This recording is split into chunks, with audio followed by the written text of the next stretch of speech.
Now I want 18% back on my grocery store spend, and that's why I'm applying for the Chase Freedom Flex. You see, at the time of recording this video, it's currently January 4th, 2022, and Chase is currently offering an incredible sign-up bonus that's gonna get you $200 in cash back when you spend $500 in 3 months, plus the ability to get 5x Chase Ultimate Rewards points per dollar spent at the grocery store for an entire year. This additional 5x point bonus caps out at $12,000 worth of spend, meaning you can earn an additional 60,000 Chase Ultimate Rewards points from it. Now, with Chase Ultimate Rewards points being valued at 2 cents per point if you have one of their Sapphire cards, which I personally do, this can be at least an additional $1,200 worth of travel. But even if you don't have a Sapphire card, you can get 1 cent per point or $600 worth of cash back. And since I can stack this 5x sign-up bonus with the Chase Freedom Flex's current quarterly category, which is grocery stores, Target, and gym memberships, that means I can get 9x Chase Ultimate Rewards points at grocery stores this quarter. Now, since I value my Chase Ultimate Rewards points at 2 cents per point, that's effectively 18% back in value. Honestly,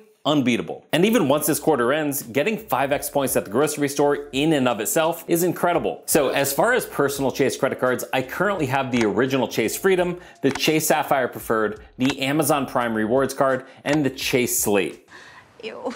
If I get approved for the Freedom Flex, which I should, I plan to use it primarily for grocery store spend this entire year, but also for drugstore purchases since this card gets 3x points in that category. Now, I'm not a pharmacologist, but that sounds like a pretty good deal. And not to mention, my wife absolutely loves buying stuff from Walgreens. Now, this card also gets 3x points on dining, but I'll continue to use my Chase Sapphire Preferred for that category since it also gets 3x points plus the 10% anniversary bonus. Before we hop into the application process, I want to share my current data points so you have an idea of what my credit history looks like. So I currently have a total of 15 personal credit cards with a total available limit of $157,000. Now, the last credit card I opened was actually earlier this afternoon, and it was the Capital One Venture X. And you can check that video out up here if you're interested. So I'm applying for this card in the same day, which I don't think should be an issue, but we'll see. Either way, whether I get approved or denied, I'll be keeping it in this video to share with you guys. So prior to the Venture X, the last personal credit card I opened was all the way back in April 2021.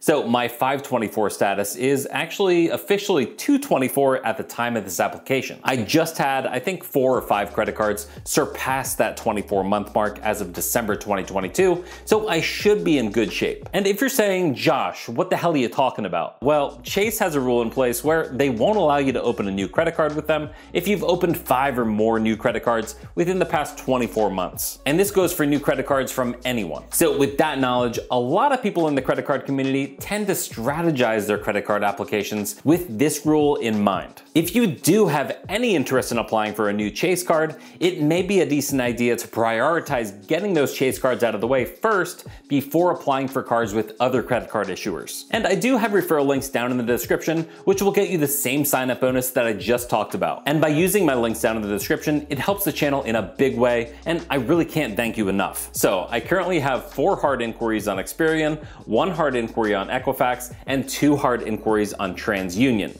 all of which are very close to that 2-year mark in which they'll fall off my credit report. But those aren't including the Venture X inquiries, which I'm expecting all 3 credit bureaus to get hit with. Now, my current FICO 8 score from Experian is sitting at 809, and my credit utilization is currently 5%. For the Chase application process, they've really been known to use all 3 of the reporting agencies, and it can definitely depend on the state you live in. I personally just unfroze all 3 credit reports in preparation to apply for this card. And just to clarify, while my utilization is currently 5%, I never carry a balance on my credit cards. I definitely urge you to pay your statement balance in full each month so that you don't get hit with those insane interest rates credit cards charge. And if you're planning to apply for this card, definitely do yourself a favor and check the Chase pre-approval tool before applying. I talk more about it in this video up here. And do me a favor and drop a like for good luck. Let's get into the application. Oh yeah, this is my colleague Lenny. He provides various services around the office. He's really a jack of all trades.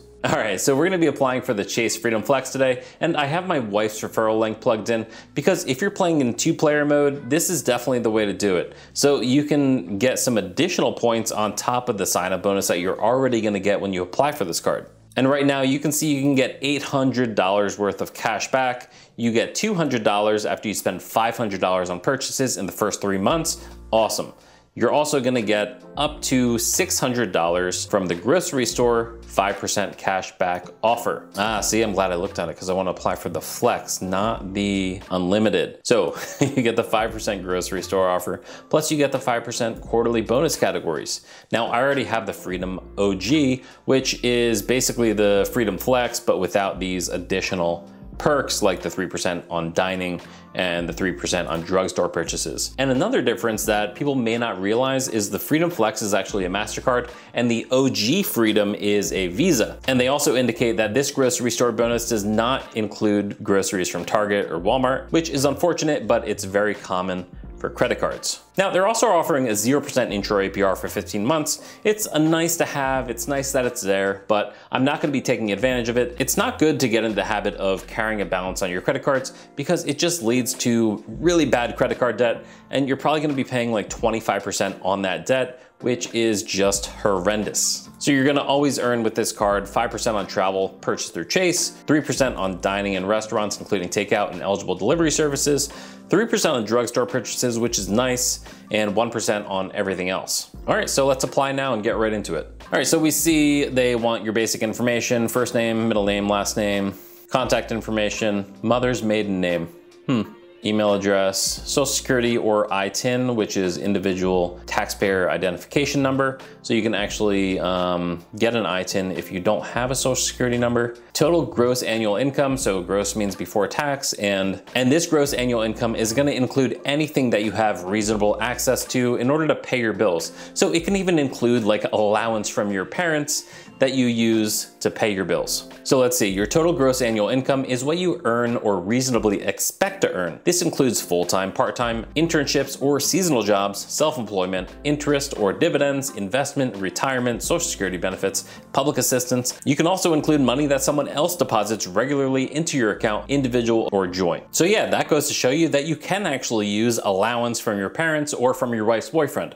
Either one's gonna be fine. Type of residence, rent, own, or other, primary source of income. All right, pretty straightforward here. Primary phone number, mobile preferred. By providing your mobile number, you're giving permission to be contacted at that number about all your accounts by JPMorgan Chase and companies working on its behalf. Cool. Is any portion of your total gross annual income non-taxable? All right, so most people, most of their income is gonna be taxable, but if that applies to you, click yes. So I like that the Chase application is actually giving you a lot of explanations for things rather than you not knowing and just having to guess or look it up somewhere else. Statement of communication delivery preference, online only. A lot of times companies will actually charge now to send you paper forms, which is whatever. I don't know if Chase does that or not, but online only is definitely the way to go anyway. All right, so here you can actually add authorized users, which I will be doing so that my wife can also use this card when we go to the grocery store. And she doesn't have to borrow my card and she could just use her own card, which makes things a lot easier. Transfer balances. Hopefully you're not in a situation where you have to do that. Definitely in my early 20s, I did have to go this route a couple times. It's not great. It's not a great place to be in, but it's here if you need it. So this can be I guess a decent card if you need to transfer a balance, only if you absolutely need it and you're gonna pay that debt off. So definitely the one thing I wanna recommend is definitely be truthful in this total gross annual income section. It is possible for Chase to do an income verification, and you don't wanna be in a position where, you put $500,000 here and you really make 50 grand. Because, if they do an income verification, that could be a bad situation for you to be in. Yes, authorized users will have the same account number and charging privileges as the primary card holder, but will not be financially responsible. We provide account information to the credit reporting agencies for all account users. So this can be really good for the authorized user to build up their credit because this is gonna get reported to their credit as well. And on the flip side, if you're the authorized user, you definitely wanna make sure that the primary card holder is responsible because you're also gonna have that information go on your credit history. This product is not available to either current card members of this credit card or previous card members of this credit card who received a new card member bonus for this credit card within the last 24 months. And the Freedom Flex and the Freedom Unlimited are actually two separate products. So you can get the Freedom Flex bonus and then you can go ahead and get the Freedom Unlimited or vice versa. But you can only get each of them once every 24 months. But where it says this product is not available to either current card members of this credit card. So if you already have the Freedom Flex and you're trying to apply for a new Freedom Flex, you are not gonna get approved because you can only have one of them. So really, in order to do this, you're gonna have to cancel your old Freedom Flex in order to get a new Freedom Flex. But I don't really recommend doing that because, you know, I view this as a keeper card. You know, it has no annual fee. It's a card that I'm just gonna hold on to forever, I guess. All right, so I'm gonna put in all my information and I will get right back to you. All right, so I've read and agreed to the certifications and pricing and terms and everything, filled out all my information, and I'm ready to hit submit. So let's see if I get approved.